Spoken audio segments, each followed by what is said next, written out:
Follow me your conscience. I want to bury it inside here. Yes. Motivo Dicta a parlé. Sankara a parlé. Goïta est en train de parler.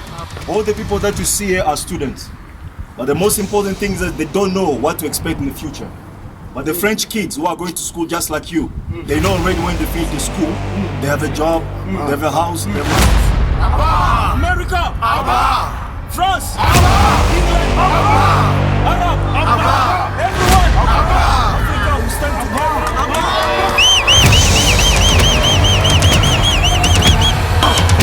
Mas young fool! Commando! Mas young fool! Commando!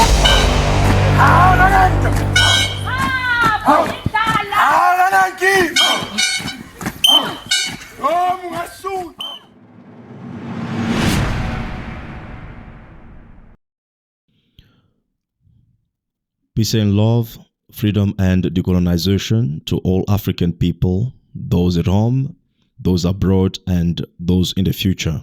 If you have 2 shoes, please sell one and buy a sword.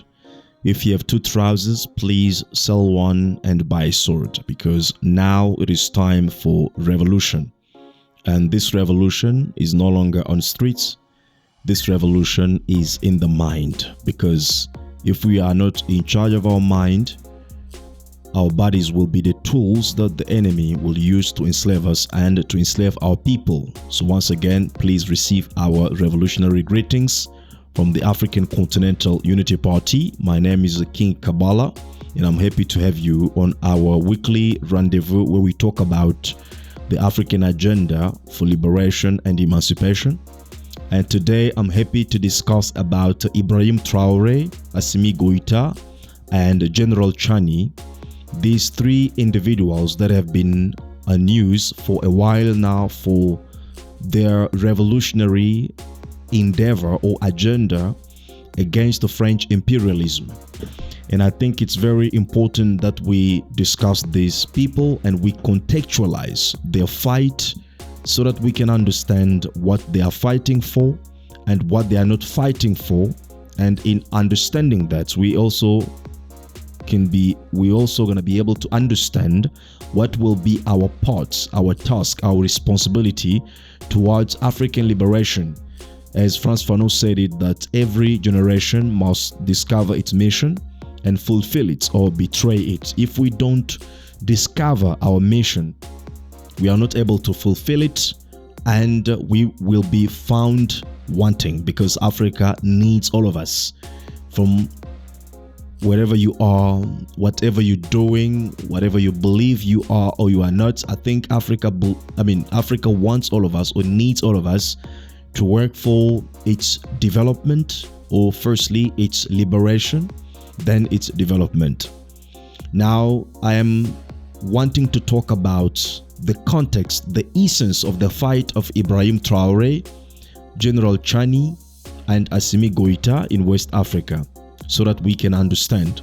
I think the main question that I want to resolve or to answer in this presentation is, what is the essence of the fight of Ibrahim Traore, Assimi Goïta, and the General Chani?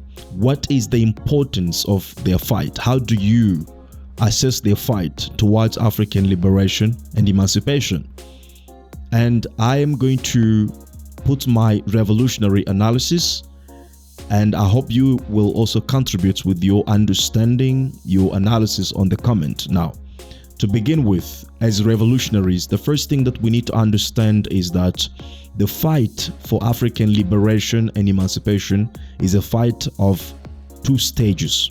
Or in other words, it's a fight that has to be done in 2 stages. The first stage is the fight against something, and the second stage is the fight for something. You have to understand that. The first stage is to fight against something, to destroy something, to overturn something. And the second stage is to fight for something, to build something, to establish something new. Even in your individual life, if you want to change your life significantly, at some point you will have to fight firstly, or to work firstly against something that keeps you in your current reality. And secondly, you will have to fight or to work in order to create something new that will put your life in a better space.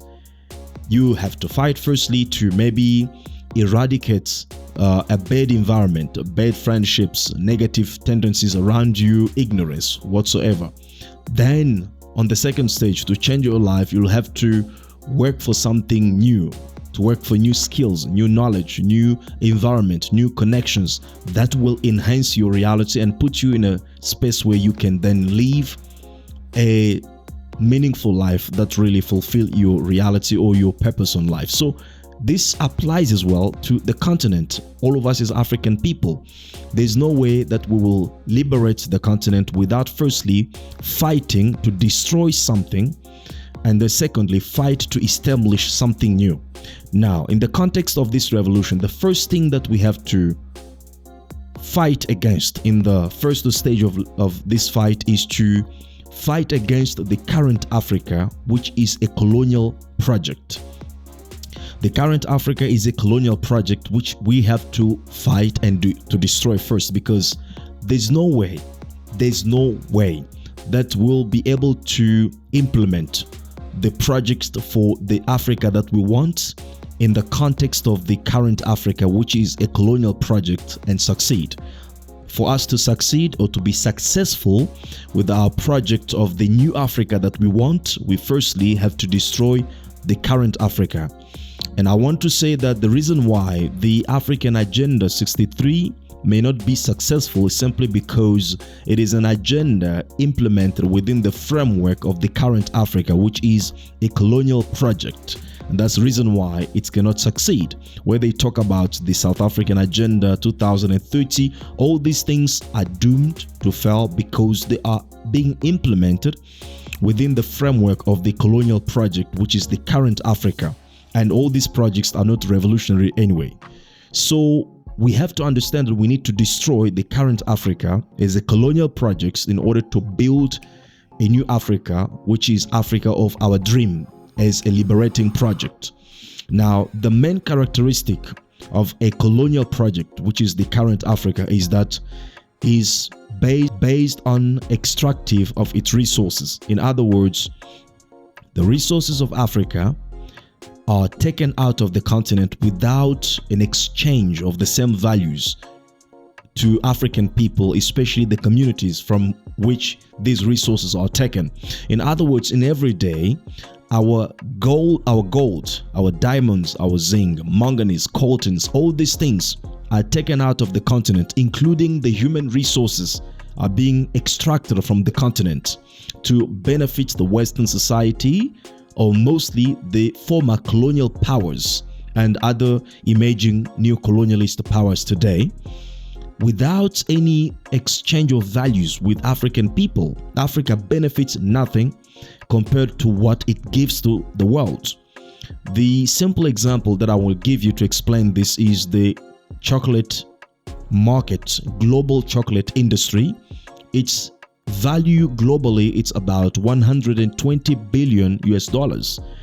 And the countries that are producing the main countries producing chocolates or cocoa in the world, we have Ivory Coast, Ghana, and Nigeria.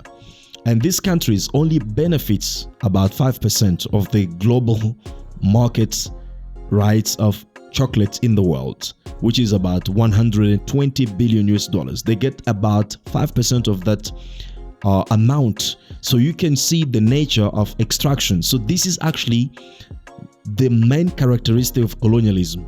The main characteristics of colonialism are extraction of the resources from colonies, and secondly, the imposition of leadership that will serve colonial powers at the expense of their people. These are the characteristics of colonial project as Africa in which we are living today. So this is the first thing that has to be destroyed so that we can change the mechanisms. Instead of having the extraction of resources that benefits the West at our expense, we have the reverse. We have the resources that benefits us as African people for the African prosperity. Now, this, as I said, is the colonial Africa that has to be destroyed.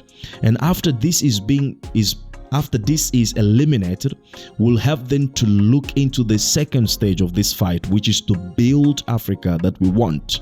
We have to understand that this is where many people can make mistake, because we believe that for the fact that we have destroyed the colonial Africa, for example, the fact that we have gotten independence, the colonialists have gone, we have already gotten prosperity, we have gotten success, we have gotten the economy that we want. This has proven to be wrong, to be not true since the independence periods.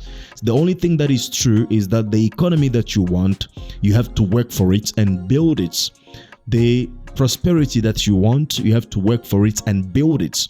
So that means when the colonial Africa as a project has been destroyed, we as African people have to come up with our own project of the new Africa that we want. And mostly at this stage, there's no need to go down on the streets to march and burn tires. This is a stage that requires that people have to sit down to think and to imagine the reality that they want and begin to work to create that reality and make it actually effective in their lives. It means at this stage, we need entrepreneurs to come and build industries owned by African people. We need engineers to build technology that we want for African liberation and African prosperity. We need scientists, we need teachers, we need professors, we need all these new skills. Instead of running from the continent, we need to have them on the continent. And most importantly, the main characteristic of the new Africa, which is a liberating project for African people, should be Africa where we don't see young people eager to run away from all these resources in order to join European countries or to go in overseas where they believe to live a paradise, which unfortunately turned out to be a nightmare, a true Babylon. And we want Africa where African kids are growing up being proud of being Africans, right, of Africa and its resources, and also being bold enough to look at the challenges of Africa as opportunities that they have to tackle and change and resolve in order to succeed, and in order to fulfill themselves, in order to prosper and create the wealth, employment, so forth and so on. These are the main characteristics of the new Africa that we want. Now, as I started my discussion about how do we contextualize the fight of Ibrahim Traore, Assimi Goïta, and General Chani today in Africa. So we can contextualize these people as the people who are fighting against the current Africa as a colonial project. And precisely when it comes to Ibrahim Traore, we can say that he's fighting against Burkina Faso as a colonial project to destroy it. And we have seen that through what he has been doing, for example, kicking out the military bases in Burkina Faso, French military bases in Burkina Faso, which were part of the colonial Burkina Faso, cancelling all the secret deals and alliances that were signed between France and Burkina Faso as part of colonial project in order to then actually destroy a Burkina Faso which was a colonial project. We see the same thing in Mali, we see the same thing in Niger. However, the point is, this kicking out French people or French armies does not constitute automatically a Burkina Faso or Africa that is strong or powerful militarily speaking. It has to be the task then of Africans to begin rebuilding the army, rebuilding the economy, rebuilding the educational system, so forth and so on. And this task of rebuilding Africa that we want cannot be left to Assimi Goïta, to General Chani, or to Ibrahim Traore. This is our collective task as African people. As I've said, this task requires engineers, scientists, professors, teachers, so forth and so on in order to build the Africa that we want. So this is the time now where we have to see entrepreneurs, business people, engineers, I don't know which profession that's, in which you are, but this is the time that we have to see all of us coming together, building institutions that will allow us to rebuild Africa, if not Burkina Faso, Mali or Niger, that we want. This is the time. But what we see on the continent today is that people believe that Ibrahim Traore, Assimi Goïta or General Chani, all these three individuals will complete the task of liberating Africa, which is not true. The task of liberating Africa requires all of us to begin building for ourselves what we have been waiting for the enemy to build for us. So this is to say that if you are still waiting for somebody to come and create the job, you are making a mistake. In our communities, we have to begin right now with the little money that we have to put all that money together and build whatever institutions that we need in our communities to function. If it's a bakery, we have to do that because every day in the morning we need to buy bread. If it's, a shop where we have to sell sugar, we have to do that because every day we need sugar. Whatever it is, we have to begin thinking, how can we create these things for ourselves instead of having foreigners coming to our communities and providing for us what we need for our daily survival. So this constitutes actually the second stage of rebuilding Africa that we want. So we invite you, if you don't have any organization, we invite you to join ACUP so that we can work together from your community to begin building some of these community institutions that will help our people to be self-sufficient and self-dependent. And this is very important because we cannot talk about liberation if we are not depending or sufficient on ourselves. I hope this message found you well. If it is, we invite you to like the video and subscribe and share it, and reach out to us should you want to be part of our organization, the African Continental Unity Party, and see this organization extending in your community, growing in your community, and changing lives in your community. And we can do that together with you. Please join us, reach out to us, let's work on this. Once again, peace and love, freedom and decolonization to all African people, those at home, those abroad, and those in the future. Thank you, and we see you next time. Bye-bye.